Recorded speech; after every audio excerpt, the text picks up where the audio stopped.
Bom dia, telespectador amigo. Mais uma vez aqui estamos com o programa Espírita Caminho de Luz, procurando levar a você a nossa mensagem de amor. E mais uma vez, nesse início do ano de 1998, nós estamos aqui com uma mensagem de Emmanuel. Emmanuel que nos fala sobre recursos e caminhos. E esta é a confiança que temos para com Ele, que se pedirmos alguma coisa, segundo a sua vontade, Ele nos ouve. É 1 João 5,14.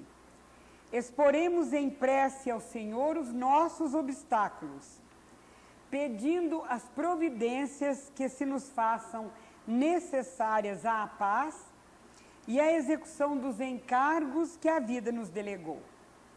Entretanto, suplicaremos também a Ele, nos ilumine o entendimento, para que Ele saibamos receber dignamente as decisões.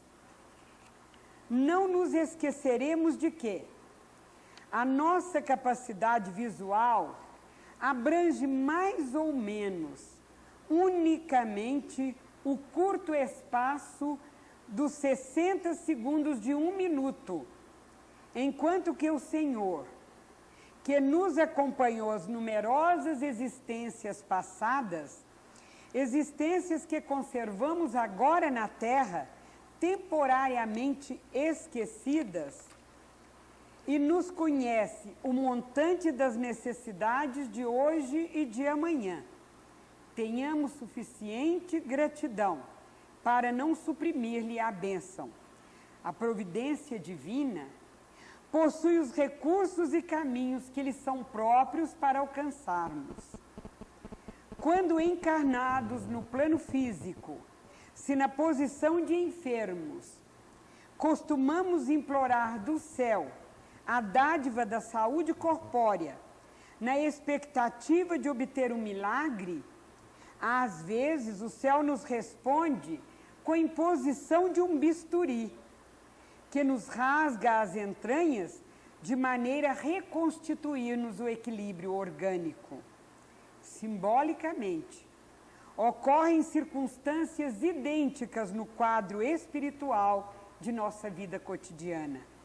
Rogamos a Deus a presença da felicidade em nossos dias, segundo a concepção com que a imaginamos, mas somos, via de regra, portadores de certos defeitos que nos impediriam acolhê-la, sem agravar as próprias dívidas. E Deus, em muitos casos, nos envia primeiramente o espinho da provação, que nos faculta a experiência precisa para recebê-la em momento oportuno, como determina o recurso operatório para o corpo doente, antes que se lhe restaure a saúde. Oraremos sim. No entanto, é imperioso, em matéria de petição, rogar isto ou aquilo ao Senhor, sempre de acordo com a sua vontade, porque a vontade do Senhor inclui invariavelmente a harmonia e a felicidade de nossa vida.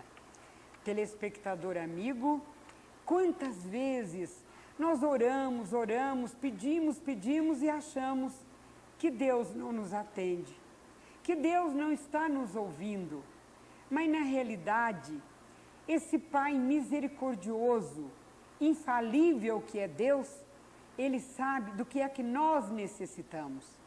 Por isso, quando nós estamos vivendo um grande problema, ou sendo muito infelizes, nós jamais deveremos pedir o afastamento desse problema, mas sim deveremos pedir a Deus que nos dê força para suportá-lo, com resignação e com aceitação. Porque muitas vezes aquele problema vem justamente como uma operação para nos curar dos nossos defeitos, da nossa capacidade de enxergar.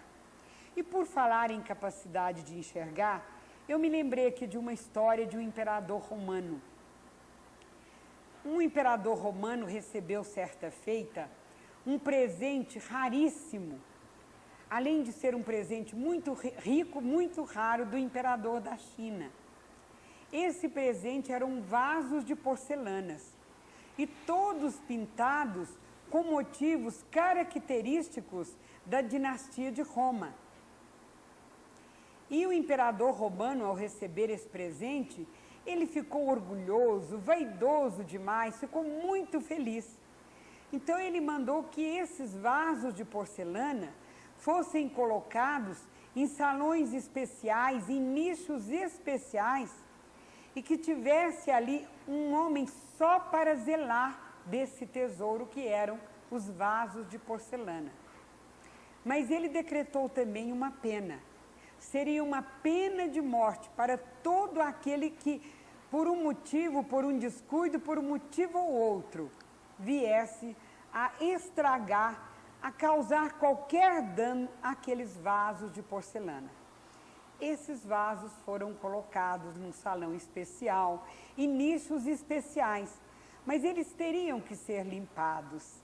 E porcelana é sempre porcelana. Qualquer coisa estraga a porcelana. E todos aqueles que foram colocados para cuidar da porcelana e conseguiram estragar as bordas dos vasos, qualquer coisa, ele então tinha a pena de morte. E aqueles vasos passaram a ser um terror para todos os escravos. Eram os vasos da morte. E o imperador romano, ele vinha com o passar do tempo percebendo que os vasos estavam realmente diminuindo e os escravos estavam sendo executados. Um dia ele chamou o seu mordomo, que era um senhor já bem de idade, aqueles homens sábios, tinha sido seu preceptor desde a infância, acompanhou na juventude, e já velhinho, ela ainda ele, que com o seu cajado na mão, ele olhava e cuidava de tudo no seu palácio. E ele então chamou, ele se chamava Marcipô, e ele tinha por ele um afeto tremendo. Então ele disse a ele: Marcipô, você vai escolher alguém para cuidar dos meus vasos de porcelana, mas alguém muito habilidoso e que não deixe que nada se estraga, porque você sabe, é pena de morte, e eu não vou poupar ninguém. Marcipô refletiu bem e disse a ele: oh, meu querido menino, porque ele conseguia ter por ele aquele amor imenso, ele que o criara, ele que o levara na juventude, até naquela idade ele ainda estava ali zeloso, cuidando de tudo. Ele disse: meu querido menino, eu cuidarei dos vasos. O imperador de imediato disse: absolutamente, você jamais. Você sabe que qualquer estrago eu terei que cumprir a minha promessa, é pena de morte. Ele disse: eu não me incomodo, eu vou zelar deles o máximo que eu puder. Para muita contrariedade do imperador, ele acabou aceitando a oferta de Marcipô. E logo determinou que ele então passaria a cuidar dos vasos de porcelana. Poucas horas depois que ele já havia recebido a sua tarefa, vieram os criados, a criadagem toda da casa, correndo e dizendo: César, querido César, Marcipô deve ter enlouquecido. E ele disse: por quê? Ele, com seu cajado, ele está quebrando todos os vasos de porcelana.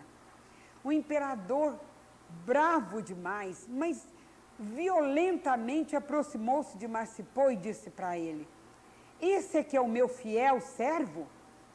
Você está fazendo isso para zombar de mim? Por que é que você está fazendo isso? Você sabe qual é a minha promessa? É morte. E eu não poderei poupar ninguém, nem a você próprio. Ele disse: oh, querido César, eu jamais zombaria de você, porque você foi tudo que eu tive na vida, desde a infância.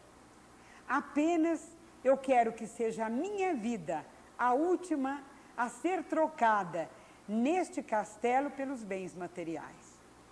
Este era o verdadeiro Marcipô. aquele que enxergava que o essencial na vida é o invisível. Quantos de nós ainda estamos vivendo daquilo que é superficial? Vamos cair na real. Vamos viver um 98 voltados para Deus, voltados para nós e para o nosso próximo. É a melhor maneira de nós sermos felizes neste ano que se iniciou. E com vocês, o nosso querido senhor Durante. Amigos queridos, Sócrates já falava sobre isso, conhece-te a ti mesmo. E por falar em outras coisas mais avançadas, teve que beber cicuta, ou seja, foi levado à morte. E até hoje, quantas e quantas criaturas não surgiram na história da humanidade para nos trazerem revelações extraordinárias. E todas elas acabavam por nos mostrar a necessidade do autoburilamento, do autoconhecimento. Nós somos, cada um de nós, um espírito eterno, e que viemos ao mundo ocupar tantos corpos quanto sejam necessários, encarnações após encarnações.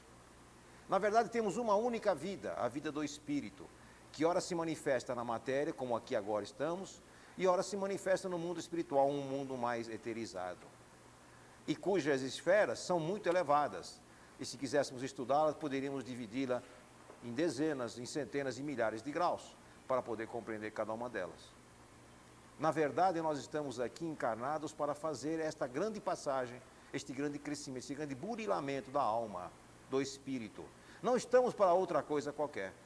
Os bens materiais, o conhecimento da verdade, o aculturamento, o progresso, tudo isso faz realmente com que sejam alavancas para o crescimento da alma, para o crescimento do espírito.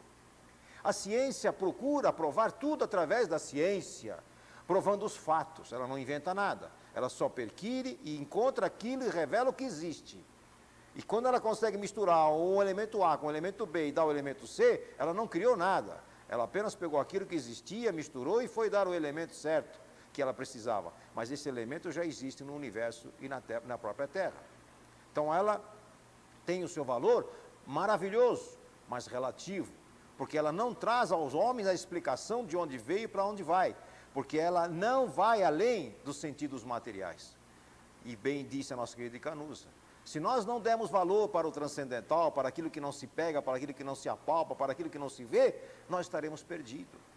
A própria ciência não caminha, não anda sem esta energia chamada energia espiritual, energia cósmica espiritual, energia cósmica, se quiser, energia vital, ou prana, seja o que for. O nome são vários, mas é a mesma coisa.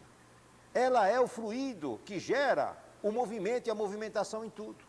Quando no corpo físico está cansado, está doente, a máquina não funciona mais, essa energia sai em primeiro lugar, saindo constantemente, consequentemente, o espírito vai embora, deixa, porque ali não tem mais a aglutinação dessa energia que vai fazer com que as moléculas passem a agir. Então há a depauperação da matéria, da carne, o apodrecimento, transformando-se numa outra energia, que vai ter também o mesmo plano, mas aí com uma outra forma de vida. Ora, nós nos apegamos à vida material, vivemos como se fossemos seres eternos, que jamais morreríamos, lutamos, pegamos fumaça e queremos engarrafá-la, e perdemos o maior instante, o instante mais bonito da vida, que é este aqui agora, este exato momento de viver. Companheiro querido, se os anos passaram, e se como você como nós, já está numa certa idade avançada, entenda que os erros realmente servem, não apenas para mostrar os cabelos brancos que possuímos, mas para crescermos espiritualmente. Ninguém passou por este mundo e cresceu, senão através dos próprios erros. Vamos olhá-los com amor e com carinho e procurar não repeti-los novamente. Seja este um ano de grande renovação para todos nós. Que Deus nos abençoe mais uma vez.